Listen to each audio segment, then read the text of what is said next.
aujourd'hui on se retrouve pour le premier Shiba animé. C'est parti! Ouais! Areka l'info Studio. Alors qu'est-ce qu'un Shiba animé? Un Shiba animé, c'est très simple, c'est la présentation d'un manga ou d'un animé sur la chaîne. En 4 points très distincts et très simples. En premier temps, nous allons parler des personnages principaux. Dans un deuxième temps, nous allons parler du manga en lui-même, sans spoil ni rien. En troisième point, nous allons parler des points positifs, des points négatifs et parfois des points neutres. Que nous avons retrouvé sur le manga ou l'animé en question. Et en quatrième partie, nous allons présenter un bilan avec nos avis et une note sur l'animé.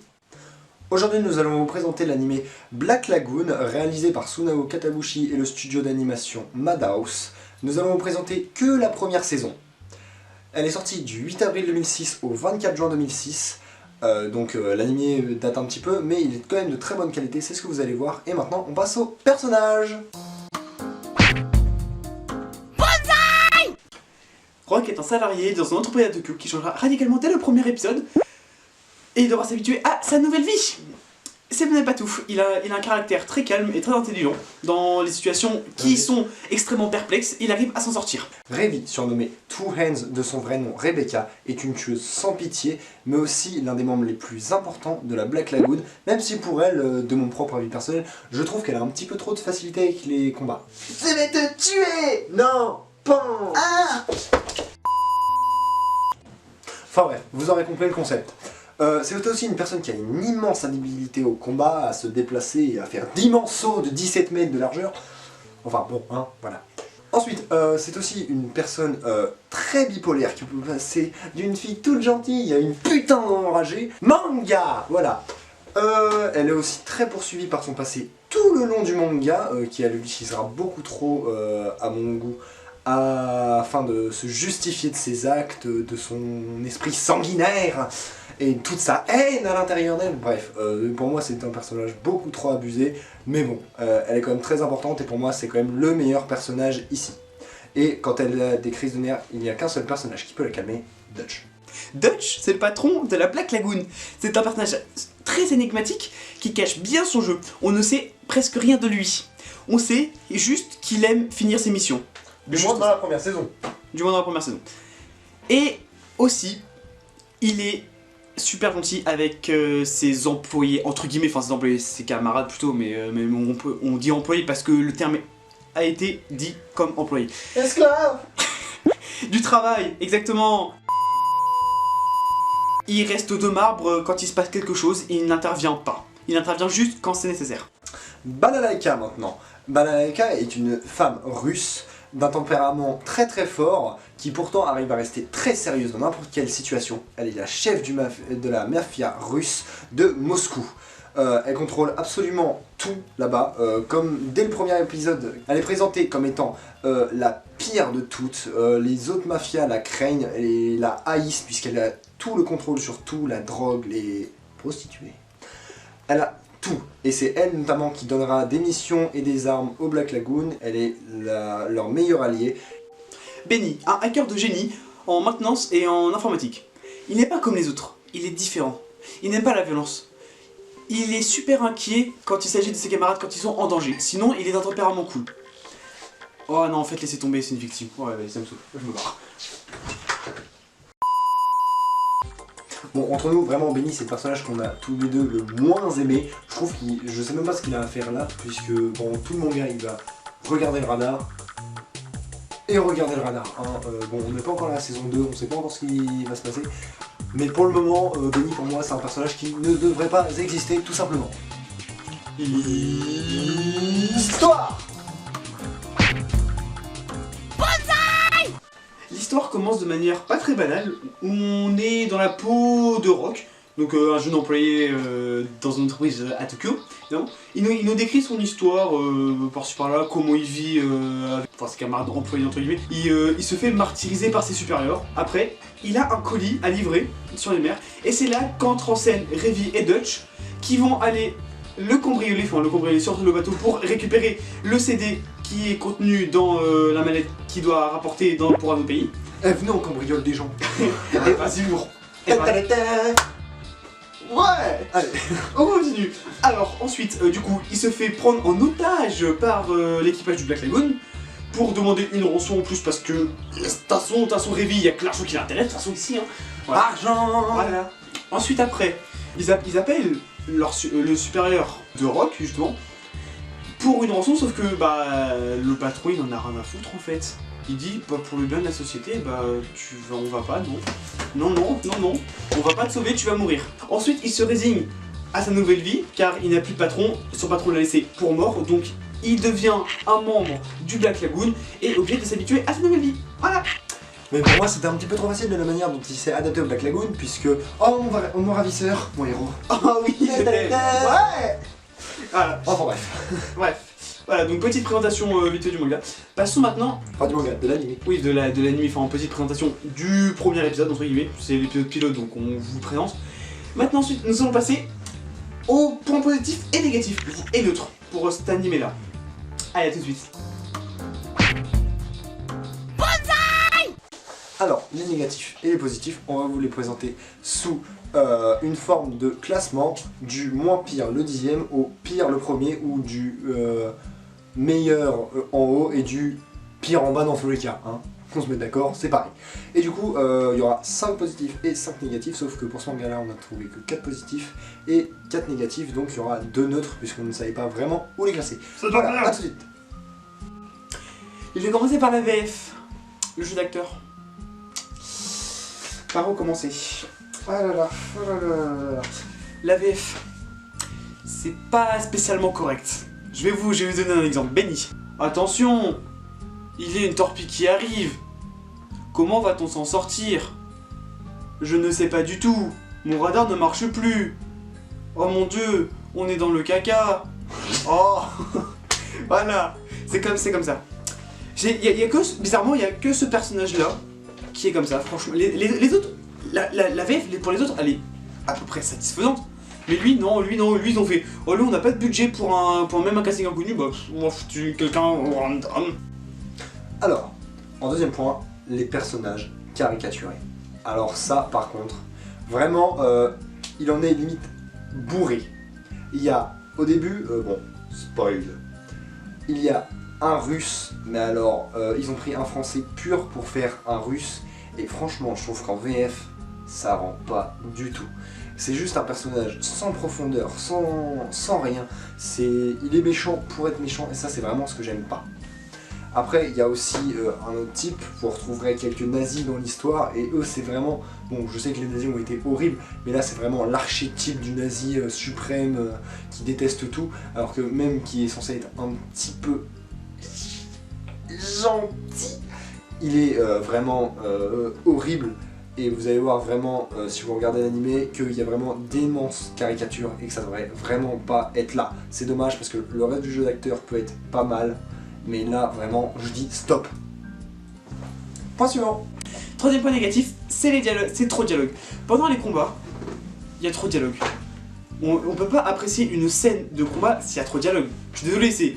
attention, oh mon dieu, attention, tu ne mourras jamais là, car je suis trop fort pour toi, j'ai trop d'armes sur toi. Et voilà, qu'est-ce que tu vas faire? Voilà, voilà, c'est ça. Après c'est comme ça, c'est... Oh, je parle, mais vous me touchez pas. Genre le mec, c'est... gros bazooka X32 362 avec une puissance de tir de 372, X classé super rare avec son armement. Ah merde. Ferme ta gueule, tire. C'est ça, exactement. Et d'ailleurs, on en parle des ennemis qui savent pas tirer parce que bon, c'est pas qu'ils ont l'air un minimum badass, mais je suis désolé, quand ils sont à 15 sur une personne qui est immobile comme ça. Arrêtez de loucher. C'est ça, non mais c'est ça, je suis désolé, non mais faut arrêter. Bon après c'est vrai que c'est fait par l'auteur pour que ce soit drôle, mais bon quand même, quand c'est une scène d'action, il faut que ce soit de l'action pure et pas de la parlotte. C'est passé, oh bon alors ça va Ginette, le dessert, attends 2 secondes, bouge pas. Voilà. Donc sinon l'après-midi avec le Jean-Bernard, voilà. Mais exactement, c'est ça. Voilà, c'est ça. Quatrième point. Alors, le quatrième et dernier point vraiment négatif, c'est la répétition pendant les épisodes. Ce que je veux dire par là, c'est pas la répétition des dialogues ou quoi que ce soit, c'est vraiment la répétition du feeling de l'épisode. À chaque fois presque, ce sera toujours pareil. Début de l'épisode, on leur donne la mission. Milieu d'épisode, ils commencent à aller à la mission, parfois il y a des complications. Pendant ces complications, ils vont continuer. À la fin de l'épisode, il faudra regarder l'épisode d'après, qui lui commencera en fin de la complication, puis trouver ce qu'ils cherchaient et enfin fin. Du coup, ça fait ça sur quasiment tous les épisodes, et ça j'ai trouvé ça un petit peu chiant. C'est pour moi celui qui est le moins important, mais qui est quand même très très chiant, parce que on s'attend toujours à ce qui va arriver, et du coup on se dit oui bon bah ça va pas rester tranquille. Bon, de toute façon quelque part on regarde pas un animé pour vraiment regarder de la splendeur, La quelque chose de nouveau, extraordinaire, sans combat ni rien. Mais bon, parfois vraiment ils se battent pour rien. C'est Bonjour. bonjour. Vous savez ce que je recherchais, hein? Bah oui. Voilà, bon bref, vous m'aurez compris. Maintenant on passe au point Positif. Alors maintenant nous allons passer à deux points neutres. L'animation et le dessin. Pour le premier, le problème étant que parfois il y a d'immenses ralentis sur image, enfin ralentis. C'est limite saccadé quand ils font des mouvements. Je veux bien que ce soit sorti en 2006, mais 2006 c'était pas il y a des centaines et des millions d'années au début de création de l'univers. Mais vraiment des fois c'est un peu saccadé, je trouve ça dommage parce que parfois c'est vraiment très très bien animé. Mais c'est lent. Oui. C'est la question. Mais oui, mais parfois c'est vraiment très bien animé. Par exemple, quand on va avoir un personnage jouer avec son visage, faire d'autres expressions, ça va être très très fluide. Autant parfois ils vont dégainer un rame en mode 2 FPS. Ah, attends, bouge pas. Attends, bouge pas. Bon. Au revoir. Exactement. Voilà, regarde, bouge pas. Bon. Waouh. Tu es mort et je suis en vie. Waouh. C'est ça, exactement. Le deuxième point, c'est le dessin, c'est le style graphique. Des fois, le dessin, au niveau des expressions du visage, est super bien représenté. Mais par contre, quand il s'agit des fois des personnages secondaires en arrière-plan, c'est des fantômes ou ils existent? Où sont-ils passés? Ils existent ou ils Oh, existent? grande ride disparue. C'est ça, oui, alors une personne de 80 ans, 70 ans a des rides, et bizarrement, en arrière-plan, elle n'a pas de rides. C'est quoi ton miracle de jeunesse? Mais surtout, moi, ce qui m'a le plus choqué, c'est un moment. Ils sont dans ils sont dans le bateau comme dans 90% de l'animé, vu que c'est un petit peu ça le but de l'animé. Mais le gros problème, je trouve, c'est vraiment un moment, on voit la mer qui est mais plate comme il n'y a pas. Elle est, on dirait un JPEG qui est en train d'avancer sur l'eau, et le moment d'après, c'est extrêmement bien animé, c'est super bien fait, on dirait vraiment qu'ils sont sur l'eau. Et ça, je trouve ça vraiment dommage parce qu'ils avaient complètement les moyens de faire un truc très très beau. Je dirais que c'est complètement limite du gâchis parfois, parce que parfois ça peut être très bien comme parfois c'est très saccadé, et du coup c'est pour ça qu'on l'a mis dans la case des neutres. On savait pas s'il fallait les mettre en bien ou en mal, puisqu'il y a les deux dans le manga. Là maintenant on est au point positif. Je vais commencer par la musique. Déjà pendant l'instant nazi, la musique de Wagner. Mais qu'est-ce qu'elle était géniale! Déjà qu'on n'a pas beaucoup de musique d'ambiance, ce qui est franchement dommage, mais franchement quand on a de la musique, elle est super bien faite. Ça colle super bien avec l'ambiance, on ne s'en lasse jamais.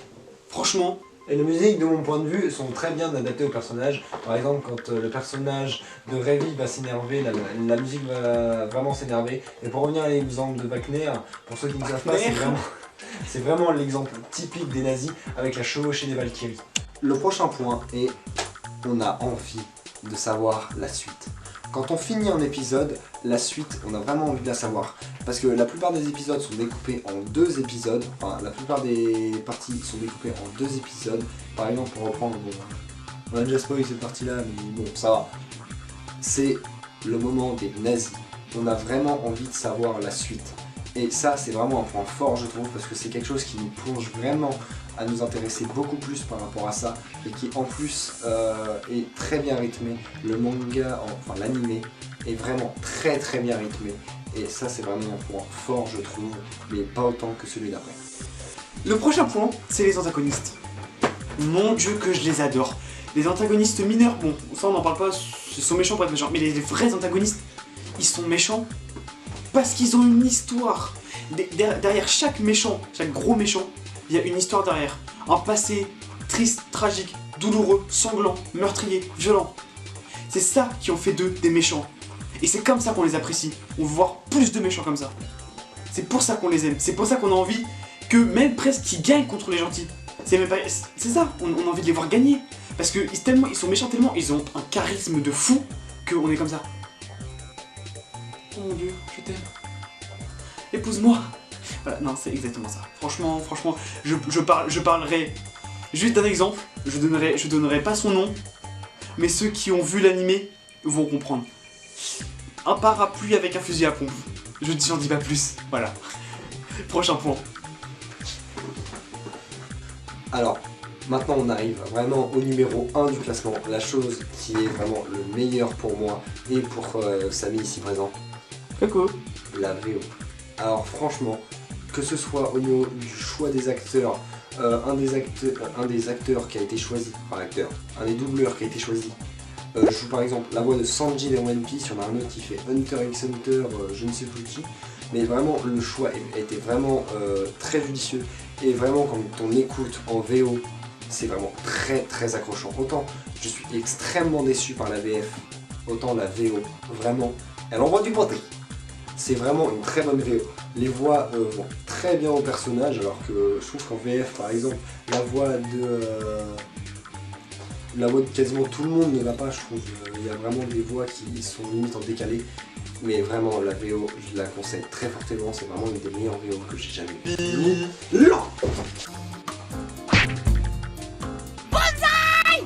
Donc on se retrouve pour le bilan.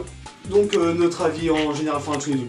Donc franchement, c'est un animé qui est bon, qui a du potentiel. Il y a énormément de potentiel. Même si la VF est quand même assez médiocre en soi, parce que voilà, enfin, pour les points qu'on a énumérés. Vraiment, j'attends beaucoup de la saison 2 parce que là, on s'est arrêté à la saison 1. Si la saison 2 ça change pas, on fera pas de vidéo. Après, je sais que par contre, il y a une. Comment ça s'appelle ? Un OAV, voilà, désolé. Il y a un OAV qui a l'air vraiment bien, qui est sorti en 2011, qui là pour le coup a l'air vraiment intéressant. Le casting il est un peu mieux au niveau du VF, donc vraiment j'ai vraiment hâte de voir ce que ça donne. Et là, par contre, quand même, je suis. Bon, on parle beaucoup en mal depuis tout à l'heure, mais vraiment c'est un animé. C'est un animé à voir. Très vite, on l'a fini en moins d'une semaine, on était vraiment à fond dedans. Malgré la VF, bon, bah, on est passé dessus, hein, c'est pas grave. Voilà, on est obligé, de toute façon, on est obligé de regarder la VO et la VF, c'est obligé. Oui, voilà, du coup on l'a regardé en VO et en VF. Et vraiment, je suis pas déçu du voyage, il y avait vraiment des antagonistes qui étaient vraiment, mais alors, vraiment excellent. Bon, même si on parle des antagonistes, le tout premier. Ouais, lui c'est lui, laisse tomber, voilà. Mais sinon, dans l'ensemble, c'est un très bon manga. Nous vous le recommandons très fortement. Très fortement. Et maintenant, tu lui donnes des notes. Moi, je lui donne 13. Moi, je lui donne 12,5. Ce qui reste quand même une bonne note. Ce qui reste une bonne note, selon nos critères, c'est une note tout à fait acceptable. Plutôt raisonnable. C'est très raisonnable. Après, vraiment, il y a vraiment des choses qui entachent le manga. Par exemple, des fois, il y aura des plans vraiment inutiles qui en plus seront bâclés. Tu dis, par moment, ils sont en train de courir et ils filment les pieds. Et mais t'as la chaussure qui est comme ça et le sol qui est comme ça. Et du coup, t'as l'impression que. C'est vraiment dommage. Mais sinon, à part ça, c'est vraiment un très bon manga. On vous le conseille vraiment fortement. J'espère que cette vidéo vous aura plu. Donc, le nouveau concept, c'est la première vidéo de la chaîne. Donc, j'espère que ça va vous plaire. Parce que toute la chaîne sera toujours basée sur manga, animé, choses comme ça. Prochaine vidéo, ce sera soit sur encore un animé, soit ce sera sur un studio d'animation ou encore un manga. Ça dépend. Voilà, j'espère que ça vous aura plu. Sur ce, n'hésitez pas à lâcher un like, à vous abonner, un commentaire et à partager sur vos réseaux sociaux. Sur ce, Janet!